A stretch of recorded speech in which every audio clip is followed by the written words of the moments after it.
Hello guys, आज की video आपके लिए कर रहे हैं टच साउंड्स मोड ऑफ कैसे करें। सो गाइस, वीडियो स्टार्ट से पहले वीडियो को लाइक करें, चैनल को सब्सक्राइब करें और बेल आइकन दबाना ना भूलें। सो गाइस, वीडियो स्टार्ट करते हैं। तो गाइस, आप देख सकते हैं जैसे मैं किसी को ओपन करता हूँ या बैक पे क्लिक करता हूँ या होम पे टच करता हूँ या रिसेंटली पे टच करता हूँ, तो गाइस मेरे टच साउंड आएगा।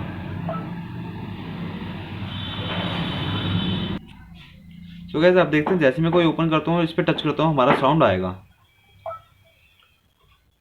तो कैसे आप देखते हैं हमारा साउंड आ रहा है। तो ऐसे ऑफ कैसे करें, तो ऐसे ऑफ करना बहुत जल्दी, अपनी सेटिंग में जाएं। सेटिंग में जाने के बाद आपको साउंड का ऑप्शन आ रहा है, साउंड ओपन कर लेना है। साउंड ओपन करने के बाद आपको नीचे आना है।